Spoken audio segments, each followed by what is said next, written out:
The Quench, where you ask, we answer.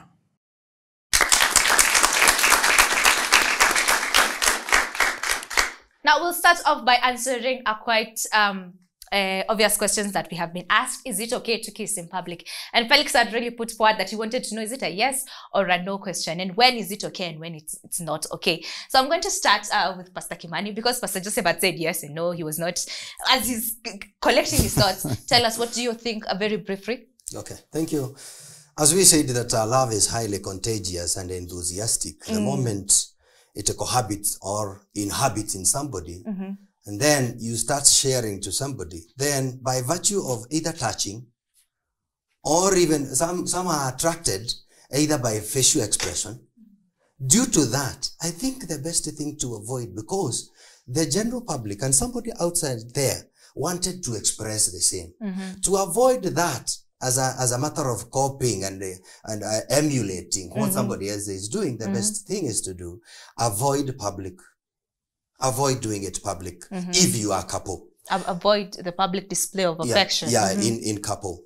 And number two, when we are talking of kissing somebody, remember that we are putting an impact onto life of somebody. We are taking something into somebody's mind, which at the end of the day is sensational within the emotional part of it's very a emotive. human being. Yes. And remember that human beings are either emotionally affected, either negative or Positively, yeah. Somebody might be enticed to try and do the same. Our young generation will still try to do the same. They will try to, like, if you see that they are trying to do what John Cena is doing, what somebody else is doing, they want to fight like somebody else. They want to be a mother figure. They want to be a father figure. And I remember during our childhood, we used to play Ka Mama and Cha Baba, what they used to do, cooking and displaying such. To avoid that, I think the only thing we can do to the general public is to avoid kissing by all means to the public. And if you are married, you have all the time.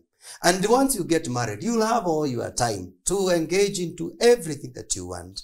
Meanwhile, self-control is important. Nice, nice.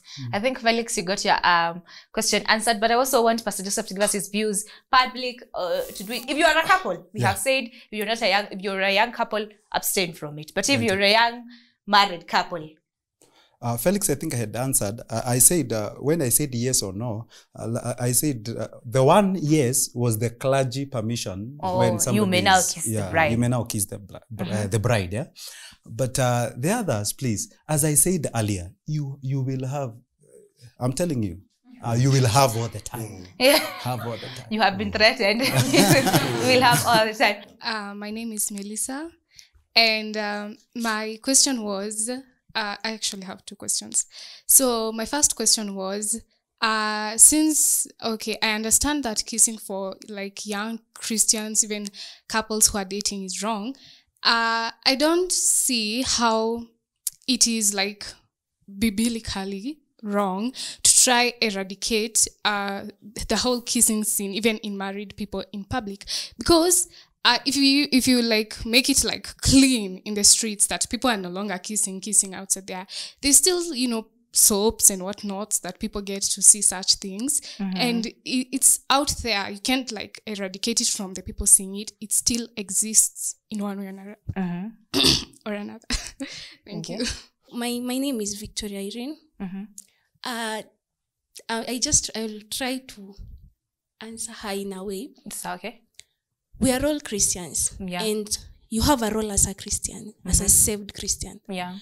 Personally, I always say, let whatever I do have a positive influence on the next person. All right. So I want, for example, we're talking about the kissing and even a peck. To me, my motive might be positive, but my brother here, is he strong in faith like me? Will he take it positively, like Victoria is just doing it for the love of Christ? Some people are still babies in Christianity. Yes. But for me, maybe I've gone an extra mile. I'm strong. So even if I do some things, it won't affect me. So before you do something, I want you to stop thinking about you. Think about the next person around you. Right, right. I think that deserves an applause. Right. But she also said something very important. She said these things are everywhere. And she said it would be very difficult for us to eradicate it. She adds on that it is in the soaps, it's in the movies we watch, it is everywhere and everywhere. We have made it a norm that it is everywhere. What is our role as Christian youths when it comes to such matters? Thank you. And I also concur with what Madam is saying. And remember, somebody's mind, or within the mind of an individual, we have choices. We make decisions. And remember that somebody is carried emotionally by the act of somebody. And we said initially that we do not grieve by what we hear. The heart grieves by what we see. If I see something wrong, then my mind says, that one is wrong. Yes. Number two, our culture, within our culture, like the elderly people, if you find that they are doing such an issue, they will say, but I think this one is affecting somebody else. Yes. So I think it's necessary to understand if that issue is affecting somebody else, negatively or positively, it's better to take care. Otherwise, here is what we call wisdom. Wisdom is very important. It's paramount when we are handling such. And number two, or lastly, we Christians, the much we do is to eradicate and to remove any situation that may bring rise of sin. Or bring issue to do with sin. If it is an entry point of sin, then there's danger. Like currently what we were doing, there was vaccination against coronavirus recently to prevent the entry of the virus. Same case to the kissing. It is very important for us to understand. The moment you start engaging into that as a Christian, by all means, whether you are close, whether you are workmates, whether somebody is close to you, and remember we are talking of the opposite sex here, or the vice versa, it can happen. Remember, the moment you engage into it, somebody else is watching. Somebody else is watching. And not only the second person, there is God who watches over that. And remember, God knows our heart, knows our mind. And the moment our intentions are differ from him, then the punishment starts again. We start finding ourselves into sin. The life becomes miserable. Finally, because our current world is almost rotten. Yes. Our young generation, like find the young kids, the best sites they watch is where they can see fights, where they can see love triangle. And the moment they engage and see somebody is using all the materials to fight, they start practicing the same. To avoid that and also passing that issue to the next generation, the best thing is to set our mind that this one is only set for that particular time, if allowed. Never allowed. Yes. Okay. Pastor Joseph, what do we do about the fact that we can't eradicate kissing? It is in our everyday society. It is done with friends, people surrounding us, and it is in what we watch every other day because people have normalized it. What do we do as young Christians? What we're supposed to do, we are not supposed to watch helplessly. What we're supposed to do right now as Christians, because we are saying as believers, we are supposed to be above reproach. Being above reproach, it means, for example, if we see a sister and a brother maybe in the street kissing, maybe you are doing a holy one according to both of you, but the people who are watching you, definitely they will say so and so. They usually engage in this kind of scenario. So what we are supposed to do, let's play our part. We cannot be able to eradicate them through soaps and such kind of stuff, but we ourselves, we can be good letters that can be read by others. When people see us, they know this is our belief system. This is what we believe in. This is our code of ethics and such kind of stuff. So let us play our part. Even if we cannot be able to eradicate it completely, let us play our part by embracing purity. Nice, right. So I'm seeing the hands still going up. But before we take up those questions, I want us to look at it from a cultural point of view. What does your community have to say about kissing? And we have heard it from the pastors and from some of us in the audience that it is our responsibilities as lights to the world to actually shine that light, right? So now you are a representative of your culture. You're within that society, you're within that community. Should you kiss based on your cultural connotation, right? And I want you to also tell us about the different cultures and make it as brief because we also want to answer the questions that they gave us. Thank you. So what is your take on cultural connotations, cultures that allow kissing? Like the Western communities, kissing is just another way to say hi. You know, kissing is just another way to say bye. In such a community, when you are in such a community, should you still kiss? Yeah, thank you. Depending on where we are and where we are, our setup, our common setup, the so-called precedents, the whatever that has happened, it has happened again. We are talking of precedents. It happens and again it happens. Mine, I have watched what happened in other countries. And remember, we say that there are different and diverse ways of handling kisses. One, kisses are affective. They affect. Number two, they are highly contagious, as we said. That once you kiss somebody, then I want to do it tomorrow. Then it becomes something that is a common denominator for each day. That one is different in our country. And I have seen in our country that we believe in purity. We as Christians, we believe in moving in a dynamic way that will not affect the generation that will come. Number two, if I have seen what has happened in our area or within Nakuru or wherever that we are, we find that whatever that I do as a senior person, the young ones tend to emulate. They tend to copy. So culturally, I believe that's why we are beaten by our parents. Why were you doing that? They fight us. Why were you doing this? Because they want us to stop or eradicate our mind from that. Yes. If today I was to be asked, because we are all Christians and that's why we are here, I would suggest that we are brought up in different diverse ways. The best thing is to maintain purity and self-control. And by so doing, we can go far. And at the end of the day, we maintain Christ's body at hand. Pastor Joseph, Yes. when you go to Rome, you do what the Romans do. But I would like to say this. We These are are speaking in a Christian setup. Yes. Christianity is a culture. We have also a culture. Yeah. Oh, So because okay. we have also a culture. Because if we say we follow cultures, if I go to Western, they kiss, I kiss. Also in Western, divorce is not an issue to them. So I can divorce my wife, I remarry and such kind of stuff. So we are supposed, let us maintain our ethics, by the way. Christianity is a culture. So, and it is a very good culture that empowers and encourages purity. So let other cultures submit to the culture of Christianity. Nice, nice. That is really nice. Let other cultures submit to the culture of Christianity. I had seen a few hands. Let's get those sentiments coming. Actually, according to the culture of Christianity, like we should flee from sexual lust. In that, when we French kiss or kissing, like we are bringing that feeling. So like it is also proven in 2 Timothy 2:22. Like we should free from sexual lust. So when we engage in kissing, those stuff, it will develop to sexual lust. And according to us Christianity, like it's a sin.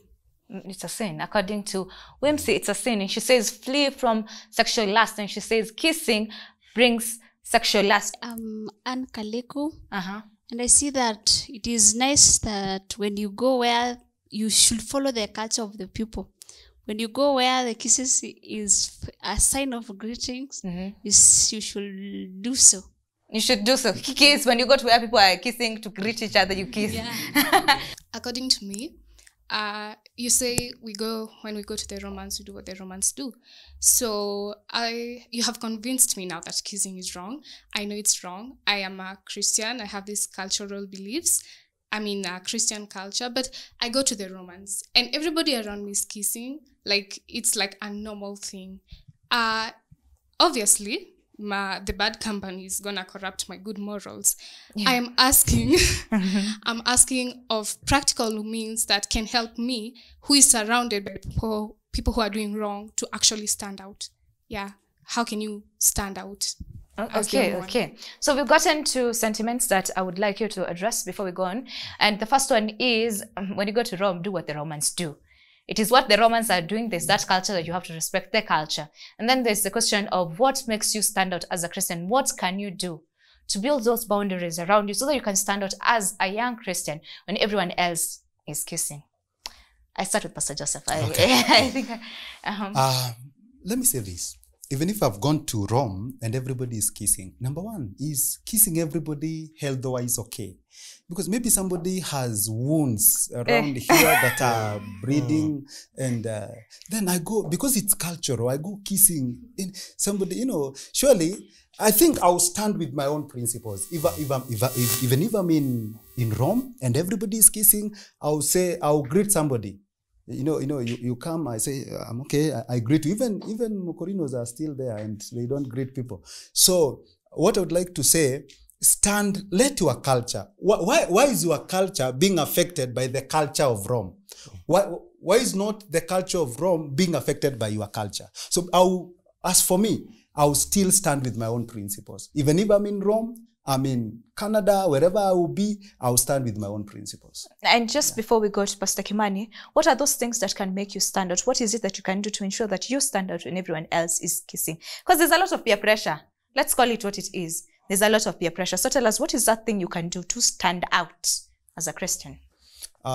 Number one, I will choose who are my friends. I will choose my circle of friends. I will choose the circle of friends who believe or who agree with my principles. Number one, they are believers. They understand. They respect the word of God. If the word of God says flee from sexual lust, they will obey that. They will flee from sexual lust, but they're not going to approach sexual lust. So I will choose friends who agrees with my principles and who are not going to corrupt my good morals. Yeah. Okay. And after you, Pastor Kimani, please let us know, if you go to Rome, do you do what the Romans do? And number two, tell us, if you want to stand out when you're in Rome, how do you go about standing out as a young Christian? Thank you, Wangechi. For one, as a Christian, you are Christian in darkness and in light. In your house or outside, wherever you are, remember to have a principle of a Christian. Number two, if I find that my principles are, or rather, they are interfered with, then I better flee, like what Joseph did. Joseph in the Bible, when he realized that there is sin coming, as a result of somebody thinking that this is a person now that I can do the act or perform the act, the best thing that Joseph did is to flee.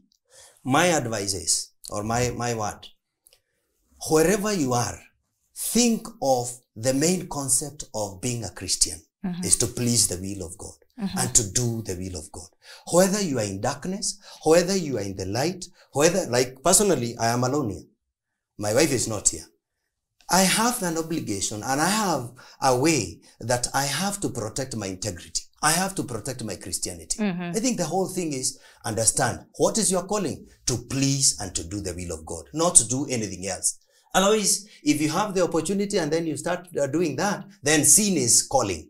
Otherwise, whether you go where there are sins or like you have gone to Kano Street, it doesn't mean that when you go there, you start sinning because the people there are doing all this. Mine is, when you go where there is something which is not godly and not pleasing to the will of God, then the best thing is to change the situation. Whether alone, you can please the will of God. I would like to ask one question, okay? Is kissing healthy? It doesn't matter if you're doing it for culture, if you're doing it for your own personal intentions. Is it kissing? When they're coming and they're going, is it healthy? Yes. I would like to know how it is healthy, but is it healthy? I'm just hearing us speaking about the physical effects of kissing and the tangible ones. What about the spiritual ones, like just kissing anyhowly?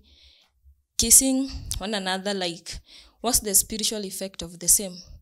Because as we are human beings, we are again spiritual at the same time. Yeah, so I want to know the spiritual effect of kissing. In biology, I think all of us, we have handled something to do with biology. We all have hormones, which become active when we face the opposite. I think that's why we used to call affinity, that attraction towards what we don't have. Kissing, number one, it shows mutual agreement. You cannot kiss somebody that you have not agreed with. Two cannot work together unless they agree. So even in the kingdom of the devil, they use even kissing, because there is even passing, or it is believed even passing of spirits. Because you cannot kiss a stranger. You cannot kiss a stranger. You kiss somebody that you have agreed with. So there is that, it's covenantal. Exactly. It is covenantal. It shows a covenant. Allow me to stop you right there, Yes, because that is all the time that we have for today. This was The Quench, and our topic for today was kissing. We were trying to analyze it from a Christian perspective. Is it okay to kiss? And if not, why? Thank you for joining us here at The Quench, where you ask and we answer. Once again, my name is Wangechi KARIMI, and I will see you next time.